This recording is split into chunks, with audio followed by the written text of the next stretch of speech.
Muy buenas noches, muchas gracias Jimmy, muy buenas noches a todos. Esto es Punto Medio en el horario estelar de Canal N. Soy Emil Cayó y si usted siente hoy día que tiene que prender el aire acondicionado o el ventilador de su casa, siéntense tranquilos, no están solos. Hay una ola de calor que está afectando no tan solo a la ciudad de Lima, sino al resto del país. Y para hablar de esta ola de calor y sus impactos en cambio climático, tenemos con nosotros a Patricio Valderrama, expresidente del CENAMI, y a Pía Ceballos, gerente general de Libélula Perú. Patricio, comienzo contigo. Tú estuviste en Canal N hablando de esto al comienzo de la semana, sí. Pero te vuelvo a preguntar, ¿estamos en riesgo de un niño costero? ¿Cómo estás, Emil? Gracias. ¿Cómo estás, Pía? Muy buenas noches. Sí, de hecho, el comité en FEN tuvo el muy buen pulso, tuvo la muy buena iniciativa de declarar lo que se conoce como vigilancia del niño costero. Esto quiere decir que existen más probabilidad de que sí ocurra a que no ocurra un El Niño costero. Hay un artículo del País que dice que hay un 82% de posibilidad. ¿Es eso cierto? Ahora, hay que distinguir otra cosa. También leí el artículo del País. El artículo del País habla de un El Niño global, en general. El niño costero solamente afecta al Perú, es muy chiquito, muy localizado. Entonces, sí, efectivamente, todo parece indicar que este niño costero puede ser el predecesor de un El Niño global para el verano del 2024, digamos. Entonces, efectivamente, la temperatura, el calor, este bochorno que estamos viviendo prácticamente en toda la costa centro y norte del Perú es producto de un calentamiento anómalo que estamos teniendo en las aguas del mar. Las aguas del mar son las que regulan la temperatura de la costa y a este calentamiento se suma primero la sensación de calor y después probablemente la venida de lluvias fuertes a muy fuertes en zonas donde normalmente no llueve. Hay que recordar que venimos de una La Niña, que era el fenómeno contrario. Agua súper fría, que alejaba las lluvias de la costa. Entonces, si tenemos lluvia donde no llovía hace buenas temporadas, la activación de quebradas y las inundaciones es un escenario muy probable. Corrígeme si me equivoco, pero la frecuencia de estos fenómenos que normalmente antes ocurrían cada cierto tiempo y después había un tiempo de tranquilidad, ha aumentado. Ha variado totalmente, ¿no? ¿Por qué? Probablemente ya entramos al tema de fondo, ¿no? Por el cambio climático, ¿no? Antes del 2017, casi el concepto de niño costero no se conocía más allá de los temas académicos, digamos, ¿no? Porque normalmente el niño es un calentamiento y una llegada de masas de agua caliente que viene desde Australia, pasa por todo el Ecuador y finalmente se deposita en las costas del Perú. Así pasó el 2015, 2016, el 2017, el 97, 98, ¿no es cierto? El 97, 98 fue desastroso para el Perú. En cambio, el niño costero, nada más tenemos registros históricos de 1925, 1930. Entonces, de ahí volvió a ocurrir el 2017 y ahora volvemos a tener condiciones. Esto nos habla mucho de que de repente, oye, ya hay que comenzarnos a acostumbrar de que la costa norte y centro ya no más va a ser un clima árido desértico, sino más bien va a ser un clima lluvioso extremo. Entonces, esto nos debería inclusive plantear cómo vamos a desarrollar nuestras vidas en ciertas ciudades del Perú, ¿no? Y justamente ese punto, pregunto, Pía, cuando uno hace un seguimiento de las actividades económicas y sociales de estos lugares, ¿cómo es que terminan siendo afectadas? ¿Qué tan listas están? Hablemos un poquito sobre eso. Sí, yo creo que, justo la primera idea que quería plantear hoy es que el Perú es altamente vulnerable, ¿no? Y es exactamente por lo que tú dices. La vulnerabilidad tiene, digamos, como tres componentes, ¿no? La primera tiene que ver con la exposición. Y estamos expuestos, lo sabemos, a múltiples amenazas, ¿no? Las hidrometeorológicas, que quiere decir que están relacionadas con el clima, con las precipitaciones, son más o menos el 62% de todas las amenazas, porque hay otras, por supuesto, terremotos. Y esas son las que son especialmente importantes cuando hablamos de cambio climático, ¿no? Por otro lado, tenemos alta sensibilidad, ¿no?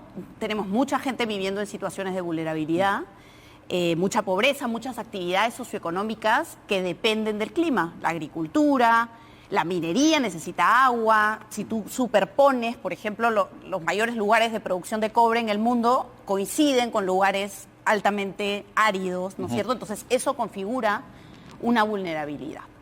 La pesca, la acuicultura, ¿no? Y, por último, la capacidad de adaptación, que también se le llama a veces resiliencia, que tiene que ver un poco con la capacidad de actuar, la capacidad de hacer cosas, ¿no? Y hace poquito aquí estuve leyendo, por ejemplo, un artículo que hablaba de cuánto presupuesto habían dejado de gastar el año pasado varias regiones para gestión de riesgo de desastre. Entonces, eso quiere decir que no estamos activando nuestra capacidad de adaptación. Eso configura que somos un país altamente vulnerable.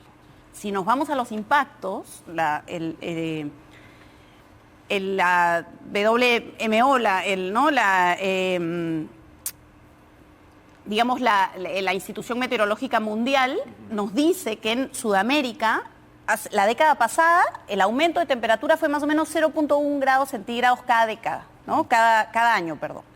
Y esta década ha aumentado a 0.2. Entonces estás hablando de algo que se está multiplicando, ¿no? Estás hablando de olas de calor que se sienten en el mar y en la tierra, estás hablando de lluvias más intensas y estás hablando de fenómenos como el Niño Costero que ganan, digamos, frecuencia e intensidad. Hablando solamente actualmente de esta ola de calor que estamos viviendo y que probablemente continúe, según entiendo, Patricio, por un par de meses más, sí. ¿Qué impacto de corto plazo podríamos estar viendo en actividades económicas en toda la costa peruana? Bueno, yo creo que hay un tema importante que no necesariamente es actividad económica, pero que hay que tenerlo muy presente, que tiene que ver con los impactos a la salud, okay, ¿no? Y definitivamente se configuran impactos a la salud. Hay algunas enfermedades muy relacionadas con el aumento de calor y también, bueno, por supuesto, golpes de calor y otras cosas un poco más extremas, ¿no? En términos de las actividades económicas, como te decía, ¿no? Nuestras actividades económicas están muy ligadas con el clima, desde la agricultura también, incluso hay estudios que te comentan de cómo las especies que se trabajan en acuicultura son altamente, muy sensibles a los pequeños cambios de clima, más aún cuando estamos hablando de olas de calor de este tipo, ¿no? El régimen hídrico se altera, ¿no? Y estás hablando sobre todo, yo creo, en este caso específico del fenómeno de Niño Costero, de desastres que te complican logísticamente toda actividad económica, ¿no? Porque tienes inundaciones que no te permiten transitar, etc. Entonces, tomando en cuenta que venimos de 2 años, o casi 3 años, de una pandemia muy dura que ha afectado la vida de todos, pero también de los pescadores artesanales que han estado forzados a no salir y después por el tema de derrames que han ocurrido, esto sería una situación que tenemos como que otra ola de desastres que se nos puede venir encima en los próximos 2 años? Bueno, sí. Desde el punto de vista, algo se vio es que, por ejemplo, la anchoveta, que es nuestro pescado estrella en la economía peruana, vive en agua fría. Es exclusivamente de agua fría. Con el Niño Costero, la anchoveta se va a aguas frías. Entonces, si nos enfrentamos a un escenario de un niño global, digamos así, de un niño propiamente dicho, en que se calienta no solamente la costa del Perú, sino también el Pacífico Central, no vamos a tener producción de harina de pescado por un año, por lo menos un verano entero. Eso te golpea desde la pesca artesanal pequeña hasta la gran pesca industrial, ¿no? Eso por un lado. Y lo segundo es que si recordamos cómo pasamos el Niño Costero 97-98, ahí junto con las tragedias geoclimáticas, digamos, que sufrimos, también tuvimos una epidemia del cólera, justamente por la falta de agua potable, exceso de temperatura, ¿no? Los huevos se malograban, todo eso, y tuvimos una epidemia de cólera. Entonces, este tipo de enfermedades de afectación a la salud pública están directamente ligadas con la variación del clima y del tiempo. Entonces, cuando decimos que somos altamente vulnerables, somos muy vulnerables. Porque estoy viendo un artículo justamente de Libélula de hace unos 9 años que menciona de que presenta 7 de las 9 características señaladas en el marco de las Naciones Unidas como vulnerabilidad. ¿Cuáles son esas 7 características Si las Y tienes a ver si presentes. me las acuerdo todas. Pero bueno, una está relacionada con la diversidad de climas, definitivamente. Otra está relacionada con que ya hay incidencia de sequías en varios lugares, ¿no? Una sequía como, podríamos decir que como crónica, ¿no?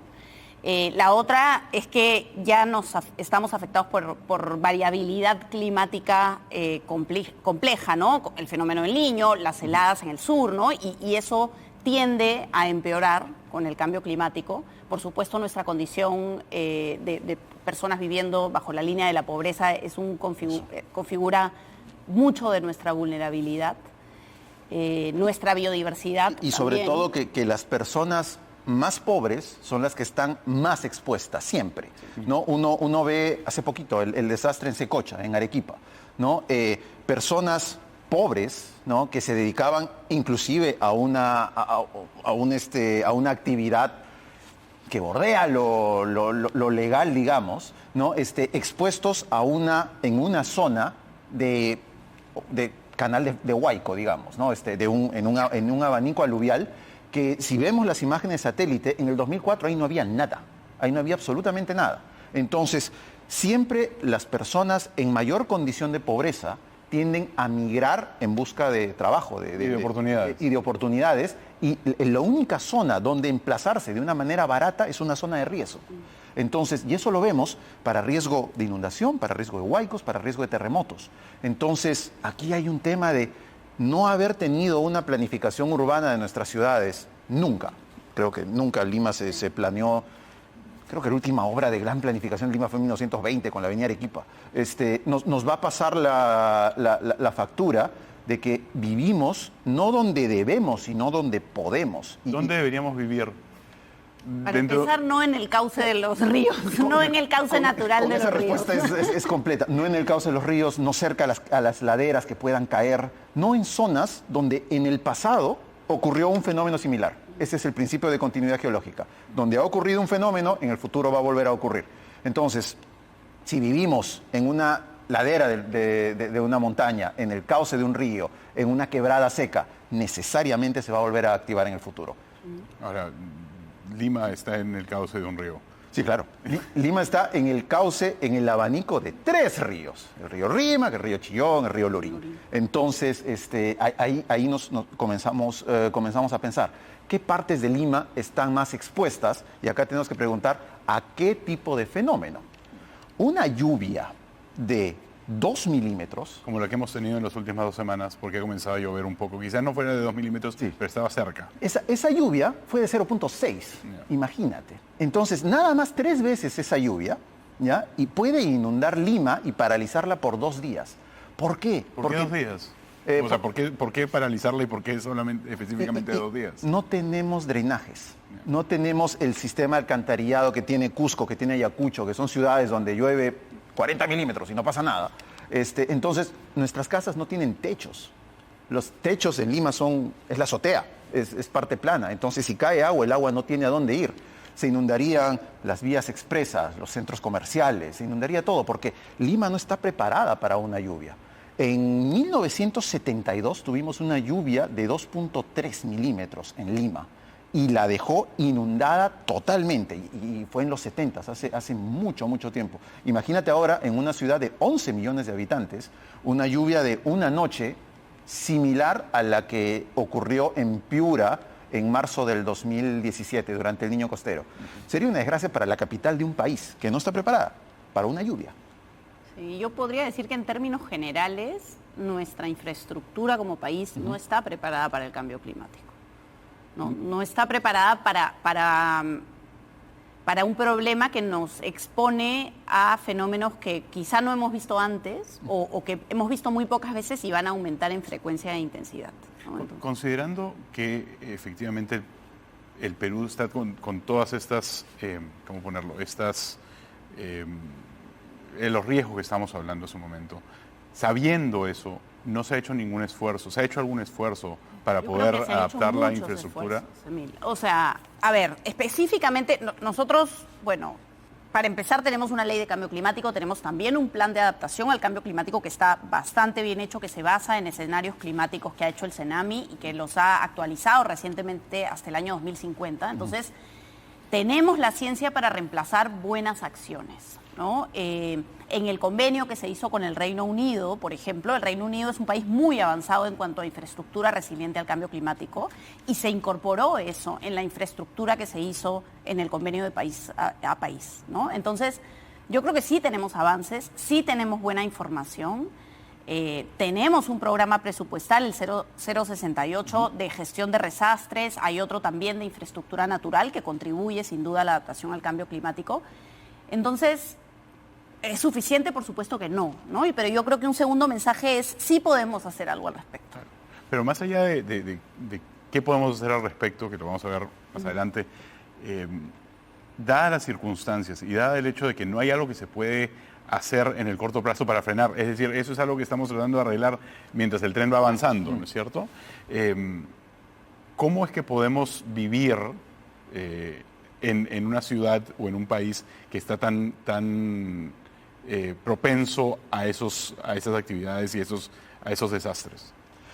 La vivencia y la convivencia en un país de este tipo se va a hacer mucho más difícil cada año, ¿no? Ya estamos comenzando a ver nada más el norte del Perú, que es nuestro emporio agroexportador, ¿no? de todo el Perú, ¿no?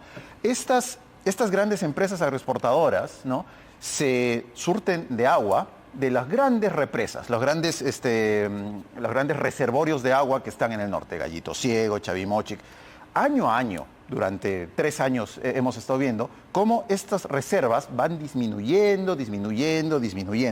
Y las lluvias de verano que tenían que llegar a la parte alta, que son las que recargan estos enormes reservorios, cada vez no llegan o cada vez más se están atrasando. Si seguimos un camino así, vamos a llegar a un punto en que las lluvias o van a caer en otro lado donde están las cuencas alimentadoras de estos reservorios, o simplemente el régimen de lluvia ya no va a coincidir con el régimen de siembra, de cosecha. Entonces vamos a comenzar a tener una crisis alimentaria directa y a largo plazo. O sea, ¿cuántos peruanos por lo menos yo estoy viendo gráficos de hace unos años que decían de 14 millones de peruanos podrían estar vulnerables a la inseguridad alimentaria? ¿Podría ser más? ¿Podría ser menos? Con los fenómenos de migración que estamos teniendo, ¿no? Esto se ve en todos los departamentos del Perú. 14 millones es una cifra adecuada, creo, y probablemente más elevada, ¿no? Hay que pensar que la mayor parte de la población del Perú está en una zona de alto riesgo. Está en la costa, susceptible al Niño, susceptible a terremotos, o está en ciertas ciudades muy focalizadas de los Andes con sus propios problemas. Uno de ellos, la sequía, ¿no? O sea, hay algo peor que el exceso de agua, es la ausencia de agua por largo tiempo. Entonces, sí, 14 es casi un poquito menos de la mitad de la población. Mitad de la población. Por eso digo, o sea, es enorme. Es enorme. Pero es un número adecuado. Sí. O sea, es un número que nos habla de un riesgo absolutamente realista. Considerando esto, y ahora pregunta por absoluta curiosidad, ¿dónde sería el lugar más adecuado para armar una segunda ciudad o una ciudad que esté más o menos protegida de la mayoría de esos impactos? El primer pensamiento que se me viene es la Amazonía, ¿no? Es plano, está lejos de los grandes terremotos, tiene siempre regímenes de lluvia constantes, tienes exceso de agua, tienes los ríos, tienes un suelo súper fértil y tienes un buen clima, cálido, pero cálido constante. Sin embargo, una migración de ese tipo tendría otros impactos. Sí. O sea, yo estoy de acuerdo desde el punto de vista, digamos, de lo que has mencionado, sí, ¿no? Sin embargo, claro, desde ese punto de vista, sí. Ya solamente, porque estamos sobre todo pensando, creo, en aquellos riesgos del cambio climático que afectan, digamos, los lugares donde están pues las principales actividades económicas. Sin embargo, lo que está pasando en términos de una retroalimentación negativa entre la deforestación y la degradación de los bosques, el aumento de incendios forestales, también por las condiciones de cambio climático, y lo que eso genera en términos de nuestra capacidad para retener carbono, entonces y ya entonces entras a la parte donde nuestros bosques, en lugar de absorber gases de efecto invernadero, lo que hacen es emitir gases de efecto invernadero. Entonces, claro, una urbanización de la Amazonía podría ser, hasta cierto punto, eliminar el último bastión, no solamente del Perú, sino del mundo, para tener buenos reservorios de carbono, ¿no? Entonces, bueno, con planificación yo creo que ahí algo se podría hacer, pero creo que es bien importante no olvidar el rol que tiene la Amazonía en el ciclo de carbono mundial, ¿no? Lo que tenemos que hacer es adaptarnos en las condiciones en las que estamos, Exacto. ¿no? Lima no se va a mover, ¿no? Entonces, O sea, existe la tecnología, existe la fórmula de construcción, existen las posibilidades de ordenamiento territorial para no tener que estar en las zonas de más alto riesgo, ¿no?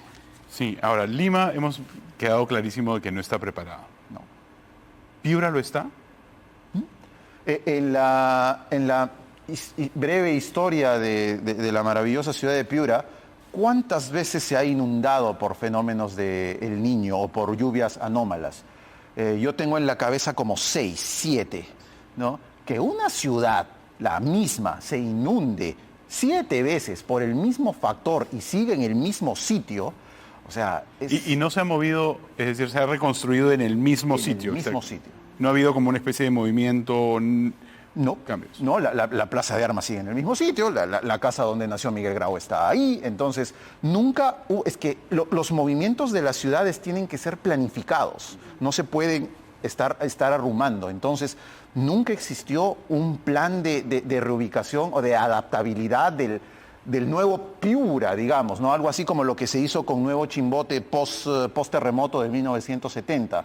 Entonces, sí, la ciudad de Piura, Pero Sullana. ese caso en particular fue una reacción. Fue una reacción situación. a un gran desastre. Lo que se podría plantear es un cambio preventivo. Eso es lo ideal. Eso es lo ideal. De acuerdo a las Naciones Unidas, por cada $1 que se invierte en prevención, te ahorras 7 en reconstrucción.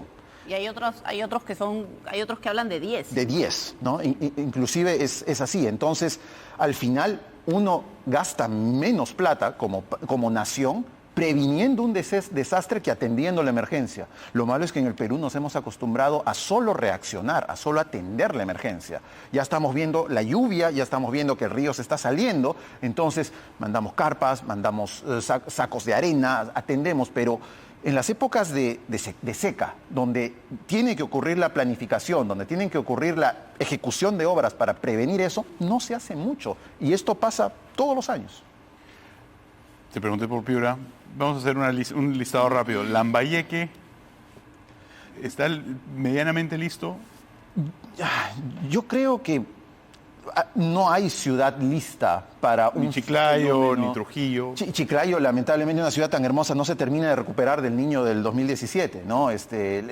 Tuvo una mala suerte con sus autoridades locales que poco nada hicieron de la reconstrucción. Entonces, y sobre todo son ciudades que año a año van aumentando su población, ¿no? Entonces, el grado de exposición de la gente a todo tipo de fenómenos, no solamente las lluvias, el calor, las epidemias, riesgo alimentario, va aumentando. Pia, tú mencionaste en un momento el tema de la salud. Sí. Los casos de malaria y dengue que hemos estado viendo que ocurren más recientemente y que obviamente han perdido un poco de protagonismo por el tema del COVID, pero que siguen presentes, ¿se pueden asociar al cambio climático? Sí, de todas maneras. O sea, nunca, normalmente cuando existe un brote de ese tipo se configuran varios factores, ¿no? Hay factores también, por supuesto, de condiciones de vida, ¿no? Pero sin duda, o sea, los estudios son clarísimos en términos de que el dengue y la malaria son enfermedades asociadas al clima, ¿no? Y eso va en aumento constante. Te diría, depende de... Lo que pasa es que lo interesante es que mientras el mundo se calienta, no en todos los lugares del mundo sucede un calentamiento. De hecho, hay lugares donde más bien el frío se vuelve más intenso, ¿no?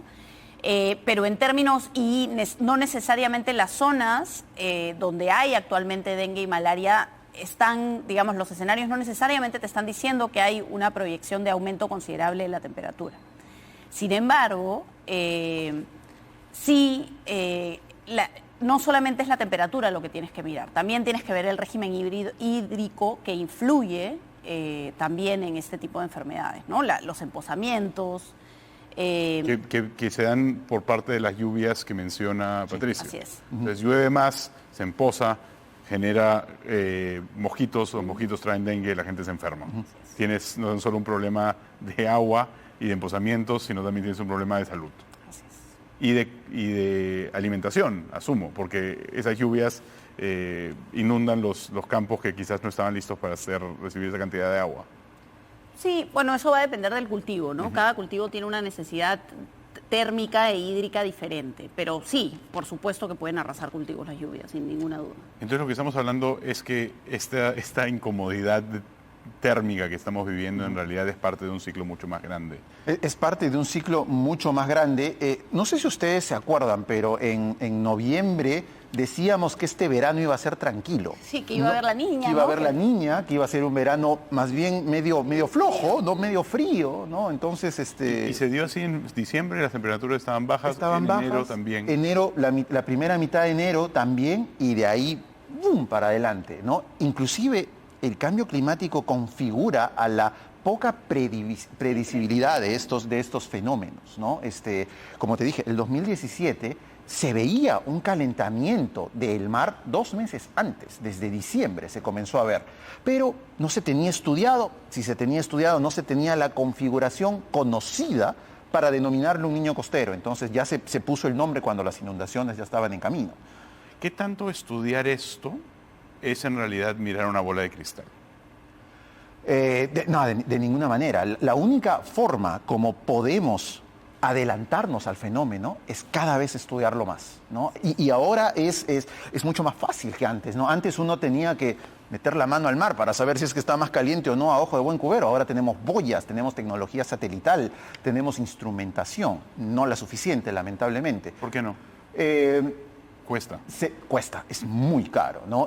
Cenami es deficiente de instrumentos y MARP es deficiente de instrumentos. Todas las instituciones. En comparación a otras instituciones. En comparación a otras instituciones. Simplemente tocando Cenami sola o IMARPE sola. En comparación a otras instituciones de la región, estamos en un déficit enorme, ¿no?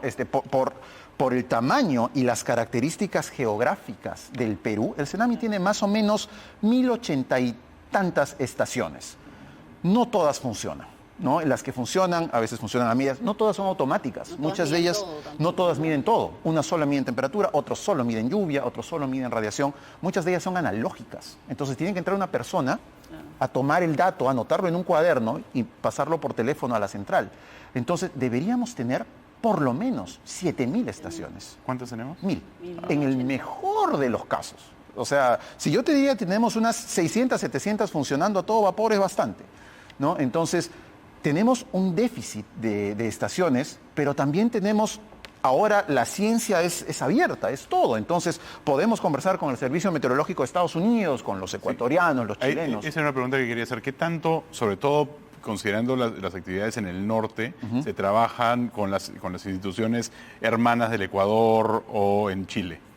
Desde el punto de vista estatal, existen convenios, existen acuerdos. Yo me acuerdo cuando me tocó dirigir Cenami, firmamos un convenio con Cenami Bolivia, así también se llama en Bolivia, en el cual nos permitía a ellos acceder a nuestros datos y a nosotros sus datos. Entonces podíamos ampliar la ventana de aviso de un friaje hasta 7 días. ¿Por qué? Porque podíamos verlo al mismo tiempo que lo veían los bolivianos. Entonces, antes de que llegue al territorio peruano ya podíamos emitir la alerta. Y así en otros ámbitos, ¿no? ¿Eso todavía sigue activo? Espero que sí. Espero que sí. Sí, no, y yo tomo lo que está diciendo Patricio, porque yo creo que una cosa muy concreta que podemos hacer, y yo creo que tiene que haber una inversión importante en esto, son sistemas de alerta temprana. O sea, eso es fundamental, ¿no? Hay fenómenos, por supuesto. O sea, la capacidad de acción, si tú te enteras de las cosas en el momento en que están sucediendo versus 7 días antes, sí, claro.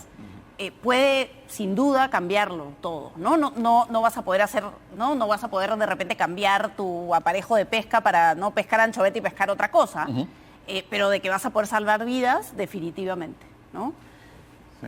Vamos a ir a una pausa y regresamos con este tema en Punto Medio. Soy Emil Cayó y vamos a dar la pausa y seguimos hablando.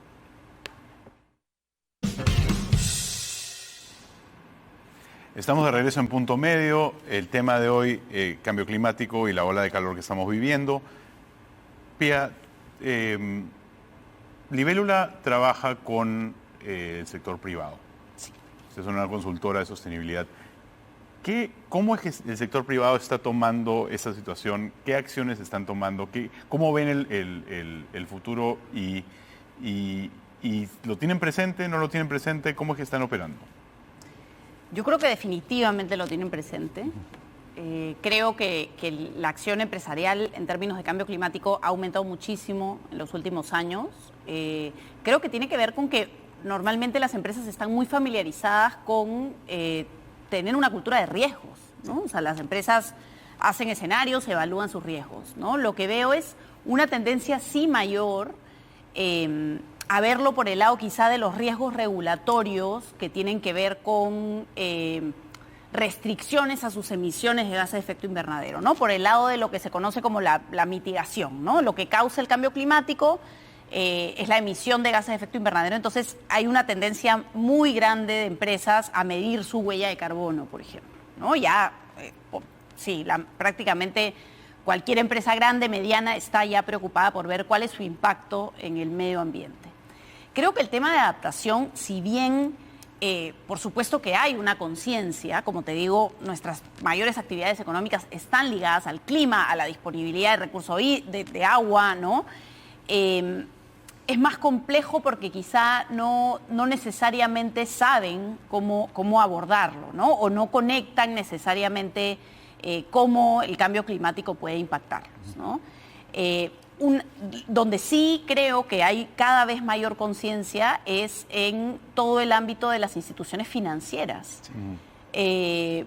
Por ambos riesgos, tanto por los riesgos físicos, ¿no? Oye, estás invirtiendo en algo, ¿no? Y el cambio climático... ¿Cómo puedes asegurarlo, por ejemplo? Exactamente, Las ¿no? compañías de seguro. Se vuelve más complejo asegurar un bien que está expuesto a fenómenos hidrometeorológicos.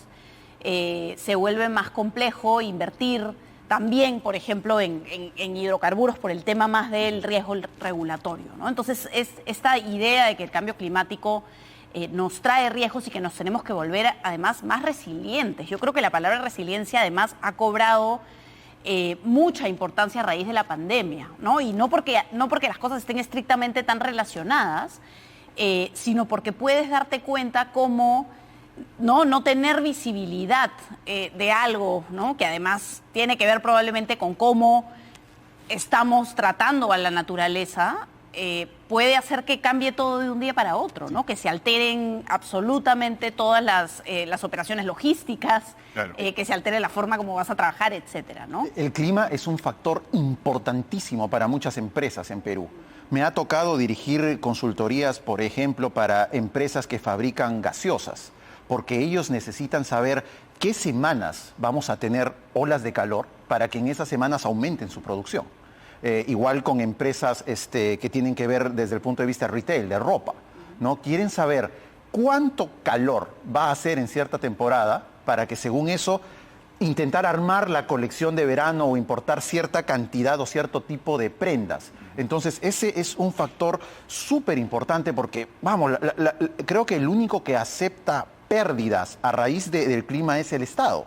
Las empresas hacen todo lo posible para protegerse frente a un factor cada vez más preponderante como es el climático. Sin embargo, ustedes en Libélula producen una cosa que se llama el reporte de acción climática. Sí. Y en el del 2022, en América Latina, decían que solo el 22% de las empresas encuestadas ha identificado y está gestionando los riesgos. Solo el 22%. ¿Por qué es tan bajo eso, considerando la cantidad de alertas que se están dando en el mundo? Bueno, yo creo que en general adolecemos sin duda de una cultura de prevención. Creo que también muchas empresas dicen, ok, voy a analizar mis riesgos, qué datos uso. O sea, creo que esa parte de la disponibilidad de información de buena calidad, y no tanto porque yo creo que el Senami produce información de buena calidad, claro que sí. Sin embargo, a veces esa parte de la traducción, ¿no? De entre, bueno, decir, bueno, una anomalía y 1.5 grados centígrados. Claro, ¿cómo se come eso? ¿Cómo exacto, se ¿no? ¿Cómo eso lo traduzco en algo que pueda decir, ¿no? Entonces, en 5 años lo que va a pasar es esto para mi industria, ¿no? Entonces, Yo creo que está aumentando sin duda, 22% es bajo, pero creo que también, como te digo, lo que está pasando es que esa es la parte de la que te decía, la de los riesgos físicos probablemente. Puede ser que las empresas estén pidiendo cosas más sólidas de las que el espacio que estudia estas cosas pueden darles. Es decir, yo necesito saber cómo va a ser esto en 5 años y los científicos solamente le pueden decir, mira, ese es un porcentaje de las acciones. Y eso no es suficiente. ¿No? Claro, Además, la cantidad de escenarios que podrían se haber. trabaja en términos de escenarios. Yo creo que, como decía Patricio, yo creo que en información de más corto plazo la pueden incorporar. No están necesariamente a la hora de responder a la encuesta diciéndote, sí, yo tomo en cuenta el cambio climático, ¿no? Pero definitivamente si estoy en una empresa que tiene algo que ver, ¿no? Como lo acaba de mencionar Patricio, lo van a tomar en cuenta de todas maneras, pero es de muy corto plazo, ¿no? Dadas las circunstancias y dada el cortoplacismo de las empresas, ¿hay oportunidades de largo plazo? O sea, entre todo este caos se pueden encontrar oportunidades de largo plazo para las empresas dentro de mitigación, Definitivamente, yo creo que el campo, o sea, la empresa lo que sabe hacer bien es innovar, ¿no? Y no hay ninguna diferencia entre una empresa que innova por un problema, no sé, por la pandemia, con la empresa que innova porque se da cuenta que su sostenibilidad depende de generar soluciones para el cambio climático. ¿Nos puedes contar algún caso de éxito, alguna cosa, algo que pueda inspirar a las personas claro que sí. a sumarse a eso? O sea, yo creo que en general se está desarrollando hoy en día tecnología para aumentar la eficiencia del uso del agua, por ejemplo, ante fenómenos de escasez. Se está mejorando la tecnología. Hay tecnología ancestral que ya existe y solamente hay que potenciarlo para hacer siembra y cosecha de agua, ¿no es cierto? Y sí, eso no entra tanto dentro del ámbito empresarial, pero sin duda hay casos muy exitosos en donde las empresas están entrando a pagar por ese servicio ambiental, ¿no? Todas las empresas que están generando trabajo a partir de la economía circular, por ejemplo, el reaprovechamiento de recursos. Las empresas que además, bueno, las tecnologías que se necesitan, ¿no? Las tecnologías de teledetección, las tecnologías para poder implementar sistemas de alerta temprana cada vez más automatizados, ¿no? Definitivamente hay una oportunidad. Yo creo que es cuestión de poner el foco en lo que las empresas hacen mejor, que es resolver problemas e innovar. Mencionaste un tema regulatorio, sí. El marco regulatorio peruano es muy duro, es muy flexible. ¿Qué oportunidades, qué riesgos le genera a las empresas y al Estado mismo tener un marco regulatorio ambiental como el que tenemos?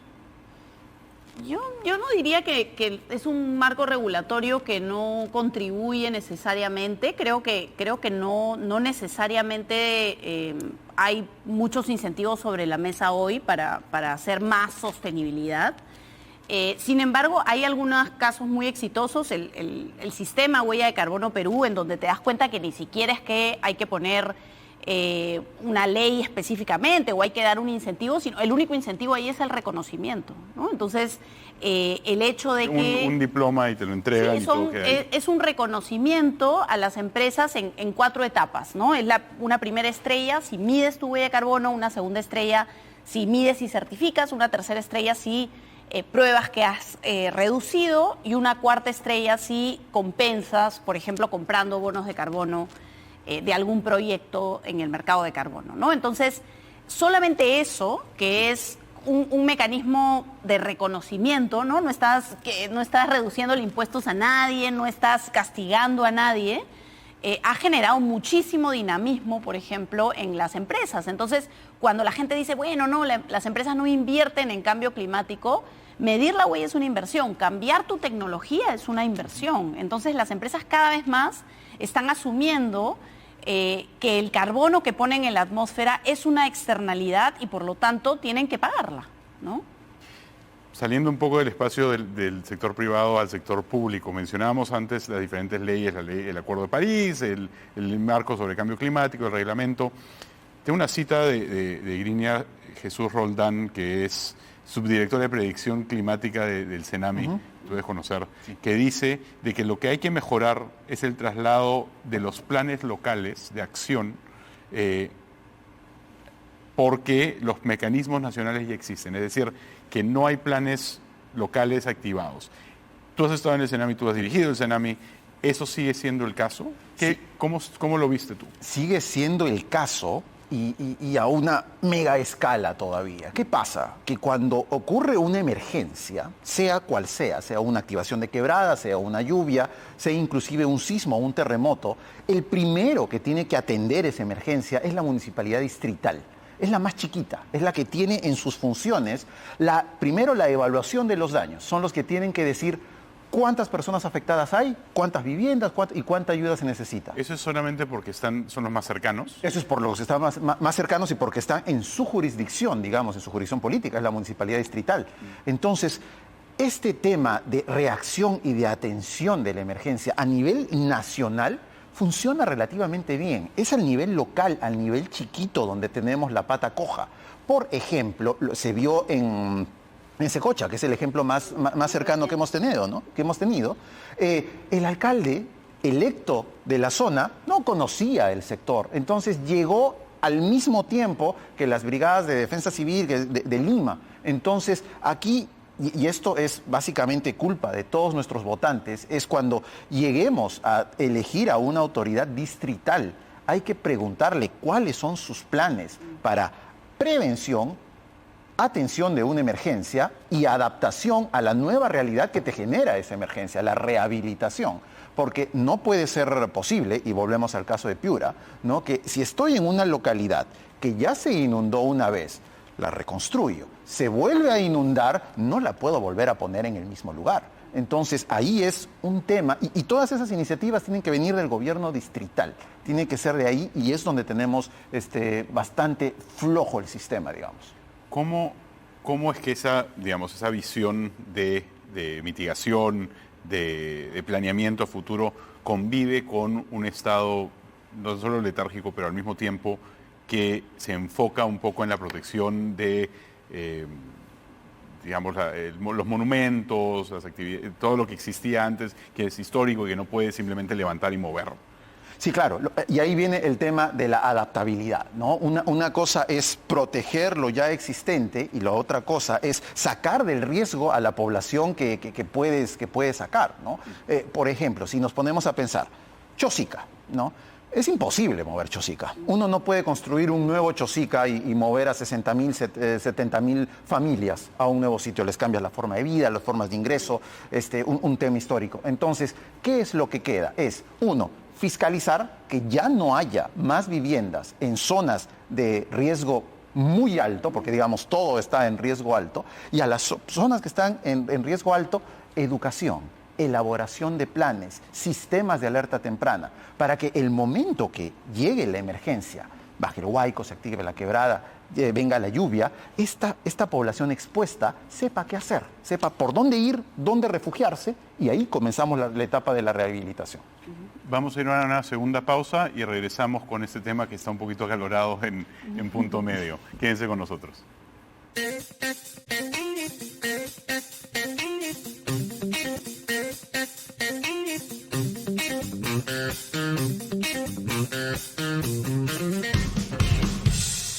Estamos de regreso en punto medio en el horario estelar de Canal N. El tema de hoy es el cambio climático y los riesgos que pueden traer al Perú. Estamos hablando durante el corte sobre las diferentes posibilidades de acciones optimistas, qué se puede hacer. Sin embargo, tocaron un tema importante que son los riesgos de los refugiados climáticos, sí, que se dan porque la situación es tan crítica que simplemente vamos a tener que mover a un montón de gente.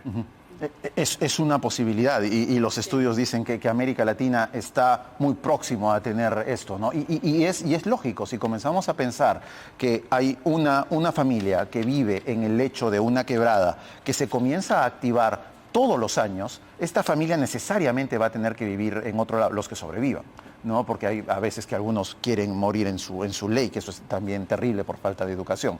Pero esas personas, ¿a dónde van? Si el Estado interviene y se pone duro y no te voy a poner en una zona de riesgo, no voy a permitir que te vayas a otra zona de riesgo, va a tener que necesariamente ir a un refugio, a una zona segura, y eso los convierte necesariamente en refugiados, ¿no? Y ya es creo que es hora que en el Perú comencemos a pensar en ese camino. Hemos tenido algo parecido durante el Niño Costero, en que mucha gente tuvo que huir de donde estaba. Y obviamente hemos visto el video del señor en el unicornio flotante para salvar a alguien, pero a mayor escala. Por supuesto, el niño 97-98. Sí, hemos tenido ciudades enteras devastadas, que no quedó nada, ¿no? Una de ellas es Casma, si no me equivoco, Guarmey, ¿no? Que vivieron en carpas por casi 5 o 6 años. Entonces, hasta que volvieron a construir la mayor parte con sus propios fondos, o sea, volvieron a construir su vivienda en su terreno. Eso quiere decir que está en el mismo sitio. Exacto. Entonces, en realidad, ahí más que refugiados ambientales, se están configurando en, no sé, mártires ambientales, ¿no? Porque el concepto de refugiado es que tú te tienes que ir a otro lado y normalmente hablas de, por ejemplo, la gente que vive en estados insulares y el nivel del mar va a aumentar. Entonces ya a nivel mundial ya se están configurando porque hay lugares en donde no se puede vivir. El problema en el Perú es que volvemos a construir en el mismo sitio. Hay otro sitio, justamente por eso preguntaba al comienzo, ¿hay otro sitio en donde podemos construir donde los riesgos sean menores, que no sea la selva, por obviamente el impacto de mover a una población muy grande para allá? Sí, por supuesto que sí. Tenemos... La Gran Costa es un gran desierto, ¿no? No siempre todas están pegadas a los cauces de los ríos o a las montañas, pero hacia arriba, los Andes, ¿no? Pero cada escenario trae sus propios riesgos, ¿no? Si vamos a construir una ciudad en el desierto, como lo hicieron los colonos españoles, por ejemplo, ¿no?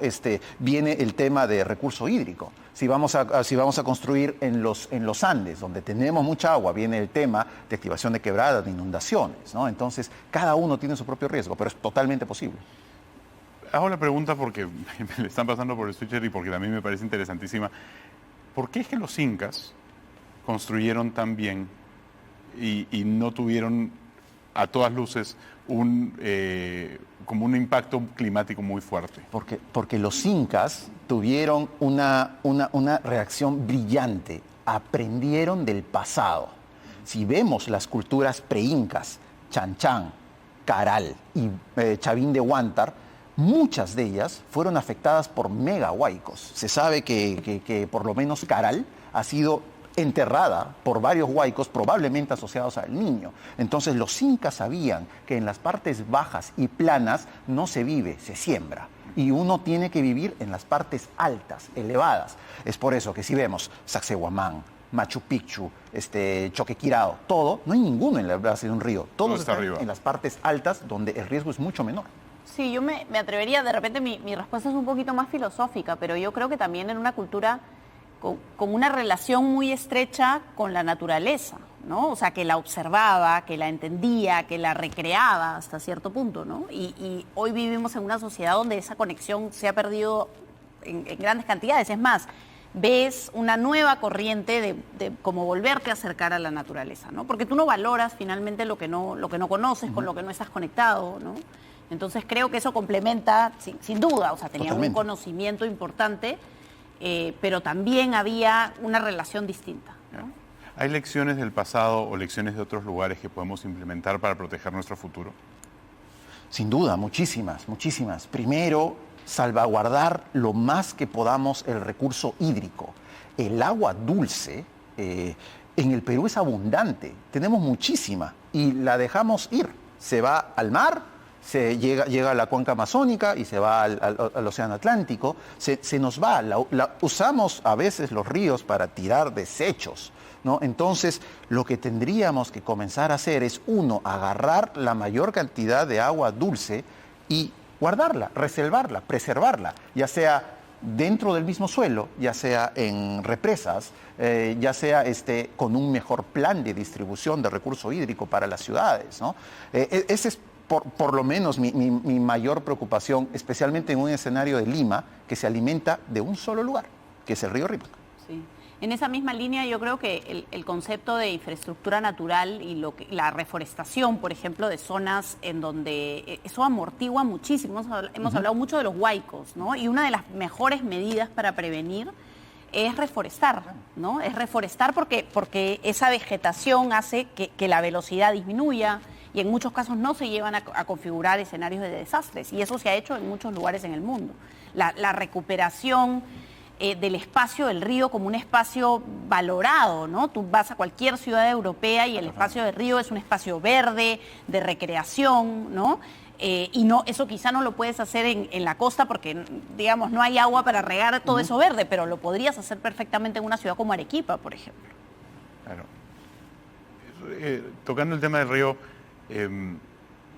podríamos plantar, digamos, obviamente en la costa no puedes poner todo verde y tenemos esta idea de que deberíamos plantar cosas que son parecidas a los otros sitios, pero podemos plantar cosas que pueden crecer en el mismo desierto. ¿Eso ayudaría en algo? Sí, claro. En la reforestación. Puedes plantar especies con poca, o sea, que necesiten poca agua, ¿no? Sin embargo, siempre hablamos de la deforestación, y la deforestación ha acelerado el cambio climático, ¿correcto? Sí, porque eso ayuda a que duda. el huaico hace que se mueva más rápido. Entonces, ¿quién sería responsable, quién sería la entidad responsable más idónea para una reforestación? Bueno, en muchos casos hay grandes programas de reforestación, por ejemplo, andina, y lo hace Midagri, ¿no? Midagri es el principal Midagri, responsable Minam. y dentro de Midagri está CERFOR, que ve la parte de los bosques amazónicos y también los bosques costeros, ¿no? Se necesitaría mayor articulación entre los mismos ministerios, entre los mismos grupos. ¿Hay una política de Estado con respecto al cambio climático que ayuda a que todos esos trabajen en concertación o cada uno hace una cosa? Yo creo que esa es una buena pregunta. Sí. Para algunos temas, sí, ¿no? O sea, para presentar, por ejemplo, nuestro compromiso en el Acuerdo de París, ha habido una coordinación. Pero creo que a la hora de los grandes cambios que se tienen que dar, es un poco más complejo, ¿no? Porque, por ejemplo, si tú ves las causas de deforestación de la Amazonía, varias de ellas, por supuesto, están relacionadas con actividades ilegales, pero uno de los factores importantísimos ha sido la agricultura migratoria. Entonces tienes una institución que al mismo tiempo vela por los bosques y promueve la agricultura, ¿no? Entonces eso no quiere decir que sea incompatible, pero también tienes que saber en dónde, ¿no? Y ahí hay una división además entre el MINAM, que ve una parte de la actividad forestal, por ejemplo, las áreas naturales protegidas, y Midagri. Que ve todo lo que es producción, ¿no? Y donde debería haber un mucho mayor encuentro en promover actividades que mantengan el bosque en pie o promuevan el manejo forestal sostenible. Y también tiene que ser una cosa casi personal o comunal, ¿no? La ola de calor se siente en todo lado, pero la sensación térmica, cuánto bochorno tenemos, los distritos con más vegetación, los distritos más verdes, están 2 grados por debajo que los que no. Entonces, San Isidro, los grandes distritos con mucha vegetación tienen menos sensación de calor que otros que están básicamente compuestos de cemento y asfalto. Y y eso. eso. En el aeropuerto, por ejemplo, y mides la temperatura en San Borja y la diferencia es enorme. Son radicales, sí. ¿Qué podemos decirle a las personas que nos están viendo y que probablemente se mueren de calor ahorita? ¿Qué les podemos decir? ¿Cómo se pueden cuidar en las próximas semanas y días y meses? Paciencia, creo yo, ¿no? Hidratarse mucho, ¿no? Mucha agua, la hidratación, los golpes de calor básicamente ocurren por un tema de hidratación. No tenemos la cultura del aire acondicionado en Lima, por ejemplo. No son como ciudades como Buenos Aires, como Santiago, que sí ya están acostumbrados a este tema. Entonces, hidratarse mucho, no exponerse innecesariamente en las horas de mayor radiación que va de 10 de la mañana a 3 de la tarde. ¿No? Y bueno, sobre todo estar atento frente a la posible ocurrencia de lluvias extremas que todo parece indicar que nos van a acompañar desde la próxima semana. Sí, ya tenemos regiones en estado de emergencia, ¿no? Y probablemente vayamos a tener que estar muy alertas a alertas de este tipo, ¿no? Sí. Lamentablemente eso es todo el tiempo que tenemos hoy. Ese tema nos va a dar mucho que hablar. Les agradezco a ambos. Esto ha sido Punto Medio en el horario estelar de Canal N. Quédense con Melissa Pesquera en hora 11. Muy buenas noches. Nos vemos el día lunes.